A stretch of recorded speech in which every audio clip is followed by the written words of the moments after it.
आंनि मुङानि हारिका बसुमतारी एन्ड आङो बाक्सा बरबरिनि आङो थांनाय 29 मे 2023 आवहाय गुवाहाटी रुक्मिणी नोगोराव जानानै थांनाय लुइट फेशन स्टुडिअ'निफ्राय खुंजानाय मिस डिभाइन इन्डिया फेशन श'आवहाय आं विनार टाइटेलखौ मोननो हादों।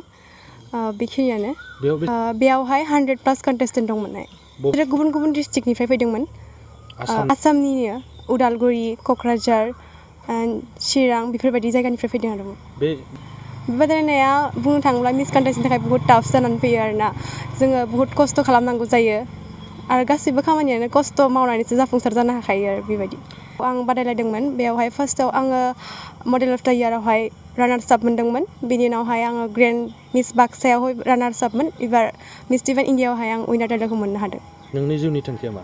आं सासे प्रफेसार जानो लुगैयो as well as a model. फैबाय थानाय समाव मडेलिंखौ माबायदि लांनो सानदों?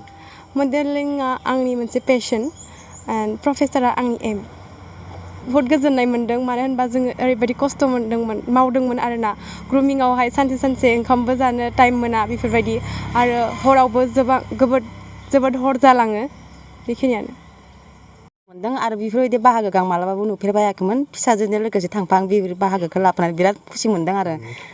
नोंनि जि फिसाजोआ बेबायदि गेलेनायाव नों माबायदि थुलुंगा बा बेखौ माबायदि हेफाजाब होदोंमोन एसे फोरमायगोन नामा? आं बेखौ होनो खेलाया देरहानाय जेननाय थाखायो।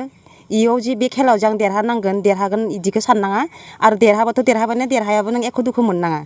देरहानाय जेननाय बेनो जाबाय खेलाया होननानै बिदि बुजायो आरो। मैया बिराद बिदि दुखु जादोंमोन आं देरहानाय नङा बिराद मानसि दं होननानै, खिन्थु आं देरहायाबाबो नों एख' दुखु मोननाङा बाहागोथ' लानो मोन्दों ना बिदिनो आं बुजायदोंमोन फिसाजोखौ। खिन्थु लास्ट पर्जायाव देरहानो बिराद खुसि मोन्दों आरो आङो।